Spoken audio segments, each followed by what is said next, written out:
Attack at the Boston Marathon. This morning, we're following the latest on the injured, the investigation, and the response from local, state, and national officials. We also have reaction from local runners as they describe that horrific scene. Good morning, everyone. Lots to talk about this morning on KXAN News Today. We're happy to have you around. I'm Sally Hernandez. I'm Brian Sanders. Top of the hour now at 5 o'clock. Weather and traffic first with Amanda and Mark, and waking up to another kind of muggy morning. Yes.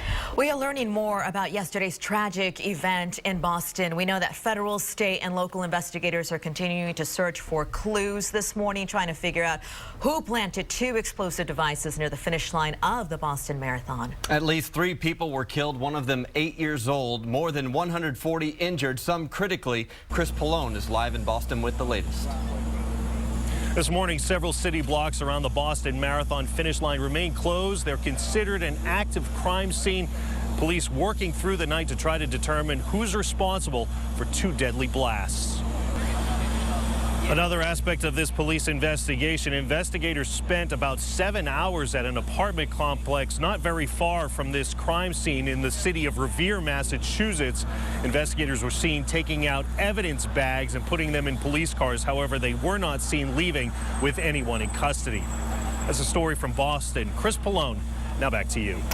All right, thank you. So more than 200 Central Texans at the race may start heading home as soon as today. We talked to many of them, and this morning we're sharing their experience with you. Our Sophia Beausoleil joins us live from Auditorium Shores with their reaction. Hi, Sophia. All right, Sophia, thank you, because Austin is such a huge running community. Austin runners have so many compelling stories. We talked to Maria Groton from Austin. She had just crossed the finish line and was picking up her medal when she heard 2 explosions, and then she saw black smoke. I was alone and I didn't know what was happening, and I saw everybody running towards me, and then people started screaming, "Get out of the streets, get out of the streets." And I jumped over the rails, and all I could think of was 9/11, and I thought, I'm going to take cover in one of the stores just in case. You know, thankfully, Maria eventually found her husband, and then they ran about 3 more miles over to their hotel. The rest of her running teammates from Austin are all okay this morning, too. So many people were unable to find their loved ones, not knowing if they were okay after those 2 explosions near the finish line. Adam Williams reports on those trying to still reunite. Still trying to get in touch with a runner from the Boston Marathon. Phone lines have been jammed up with so many people trying to reach their loved ones. You might want to try texting, or Google actually launched a special person finder on the front of their homepage. Go to google.org/person finder, and if you need it again, the Boston Police Department has put together a phone line to call for information. That number is area code 617-635 4500. Once again, this is the line to call if you're trying to reach family in Boston.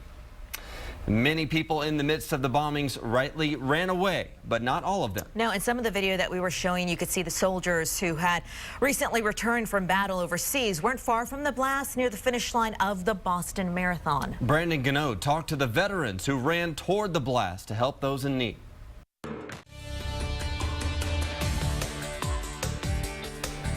Welcome back this morning. The bombing at the Boston Marathon is rattling Asian investors this morning. Overnight, stocks fell at the open of the Tokyo Stock Exchange. Investors in Asia are also concerned about the U.S. economy after a regional manufacturing report said the pace of the growth had slowed.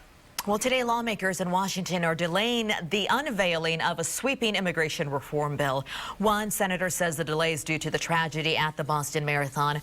Republican U.S. Senator John McCain of Arizona says the rollout could happen tomorrow. That bill would secure the border, boost workplace enforcement, and put 11 million people here illegally on a path to citizenship. And as far as gun control, some senators are now saying that the vote appears likely to take place by Friday rather than midweek. Senators who crafted a compromise proposal to expand background checks for gun buyers may be willing to accept a change in the bill, and that change would exempt gun buyers who live hundreds of miles from licensed firearms dealers. Welcome back to KXAN News Today. A somber sight this morning as the sun starts to rise over Boylston Street in the heart of Boston. It is 6:23 there, 5:23 here, and the investigation continues after 2 bombings near the finish line of the marathon there yesterday. We are going to have more reaction from the race coming up a little bit later on in our newscast.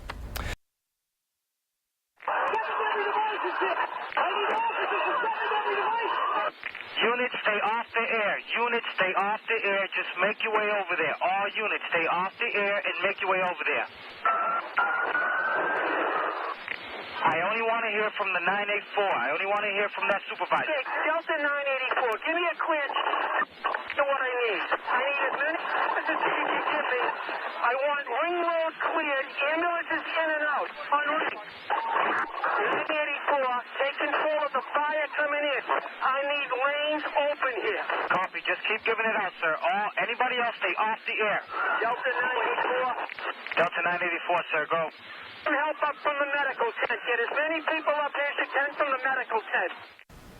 Some of these sights and sounds in the immediate aftermath. Boston responds to the marathon bombings, and today they try to put the pieces together. Coming up, the latest on the investigation and a heightened sense of security around the nation. We're also looking into what that means for us here in Austin. Huge running community, as many of you may be getting up ready to go for a run. Good morning to you. I'm Sally Hernandez. I'm Brian Sanders. Weather and traffic first with Amanda and Mark. Who did it and why? Those are the 2 questions less than 24 hours now after the deadly Boston Marathon bombings. And we know at least 3 people have died, including a child in the blasts, and more than 140 people were hurt. President Obama vows to find those responsible, and Ed Payne has. Austin-based Congressman and Homeland Security Committee Chairman Michael McCall released this statement saying, quote, "My thoughts and prayers are with the victims of the explosions at the Boston Marathon, their families, and with the heroic first responders and good Samaritans on the scene. In my judgment, this is all the hallmarks of an act of terrorism, but we don't know for sure who did it. I'm in touch with local authorities in Boston as well as federal authorities who have launched an investigation into this malicious attack, and I'm certain that whoever is responsible will be held accountable. I would urge the American people to remain calm but vigilant.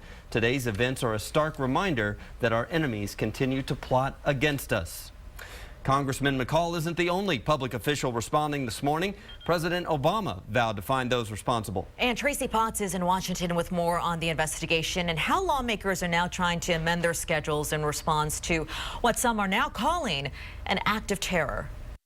And security is high in big cities nationwide this morning. In New York City, 1,000 officers have been assigned to counterterrorism duties. Heavily armed personnel and National Guard soldiers are stationed at Grand Central Station as well as LaGuardia Airport. Also, security tighter around bridges and tunnels. In LA, there's special attention in areas where large groups of people converge. Extra police there in Los Angeles. The personnel have been patrolling Union Station and metro stops throughout the area. There are no known threats to either city, and officials say it is just a precautionary measure. Here at home, we are looking into security when it comes to some of our future events. Austin is host to marathons and fun runs all throughout the year. To give you an idea of the scope, we found one running website listing 27 runs, triathlons, swim events in just Travis County, and that's just for 1 month alone. This month, Austin police tell us they are already on a heightened operational status. Chief Art Acevedo is going to be coming to the KXAN studios in just a few minutes to give us an explanation on what does that mean later on this morning. Coming up next weekend, the big event will likely be the inaugural MotoGP at the Circuit of the Americas track. Also this weekend, thousands of cyclists will ride from Houston to Austin in the BP MS 150. Our Sophia Beausoleil is live at Auditorium Shores this morning with more on security for our upcoming events. Hi, Sophia. Sophia, thank you. And with that, we'll also talk to Chief Acevedo about what does this mean for future runs like that one here in Austin, because we continue to coverage the Boston Marathon bombings for you all throughout the morning right here. Everything you need to know, the impact it's going to have nationally and locally right here in Austin, because we are such a big running community. Continuing updates right here on KXAN and also on our website at KXAN.com. Right now, Mark is back with a look at our forecast. It will be interesting to see how many runners are out on the Lady Bird Lake Hike and Bike Trail this morning in the aftermath. Right, yeah, well, today we'll give them a good opportunity to at least get out there and soak in some sun and maybe forget about the tragedy for a little while, as the weather will cooperate with us quite nicely.